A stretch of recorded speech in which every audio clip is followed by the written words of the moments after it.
Hello, third grade students. For your music lesson this week, we're not going to look at a new song, but we are going to look at a new worksheet to work on. For this week's worksheet, you're going to start on the page How We Count Music. Below are some of the notes we use in music. Each note has a name and a value, or length. Here are their American names and values in 4/4 time. We have our quarter note, which looks like this. We call it a ta, and it lasts for one beat. We have our eighth note. An eighth note alone is different than an eighth note pair. Take a look. Our eighth note has just one little tail, this thing right. That's called a tail. So, our eighth note is our T, and that's a half a beat by itself. If you put two of them together, you change that tail into a beam or a bar, and we call it an eighth note pair. This pair of eighth notes, a half plus a half, makes one whole beat. So these two together equal one beat. Next is our dotted quarter note. It looks just like a quarter note, except there's a little dot next to it. We usually call that a tai in our rhythm clapping, but you haven't seen one in a rhythm clap yet. The dotted quarter note is worth 1.5 beats. Next is our half note. Our half note looks similar to the quarter note, but the half note is not colored in the center. It has an open circle.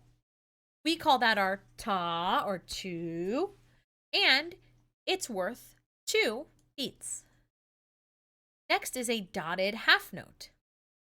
It has the same thing as a half note, except it has an extra little dot next to it.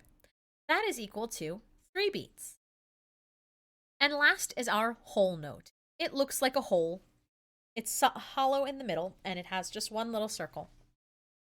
We call that our ta. We hold it for 4 beats. Next are our rests. A rest is a silence. For every note, there is a rest of equal value. Here are some of the rests we will see in our music. There is this squiggly guy, which is a quarter rest, and just like a quarter note, it is worth 1 beat. And our other one kind of looks like a hat. It's this one right here. Kind of looks like a hat. I remember it. Hat and half start with the same letter. It is worth 2 beats, just like our half note.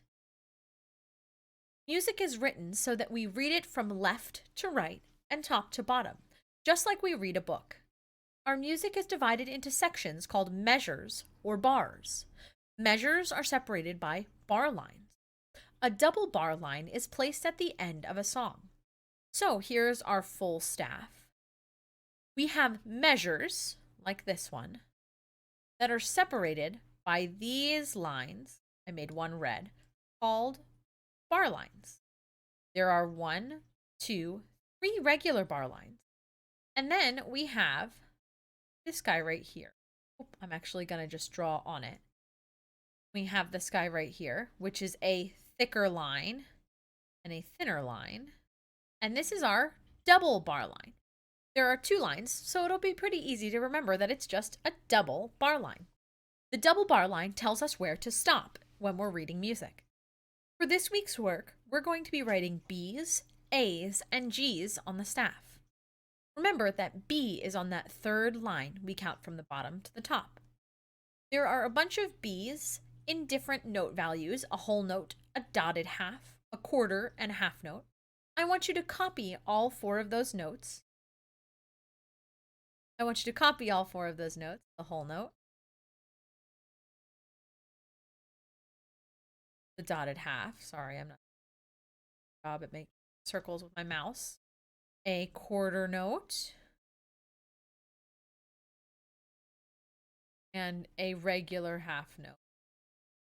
Making sure that the center of that circle, the line goes right through it. Then you're going to copy our 4 A's on the second line and our 4 G's on the 4 A's on the second space, and then the 4 G's on the second line. Then you're going to copy BAG with different rhythm values. First, all whole notes, then all half notes, and then all quarter notes. The next page is going to be more B's, A's, and G's. First you'll copy, and then you get a blank staff that looks like this that says fill in each box with a B. You can do any type of B. You could do a whole note B, a quarter note B, a half note B, even an eighth note or an eighth note pair of B's. Your choice, as long as it's on that third line for the note B. And then you'll do the same with A's and then G's. Then the last two lines of this, the last couple lines, 3 lines of this last page, you're going to write either a B, A, or G, and then you'll have to label it. So if I want to make a B, I'll color in that dot. I'm going to make a quarter note B. And then underneath of it, I'll write the letter B. You can write B's, A's, or G's in any of these measures at the bottom of the page. And that's it for your music lesson this week. I'll see you next week. Goodbye.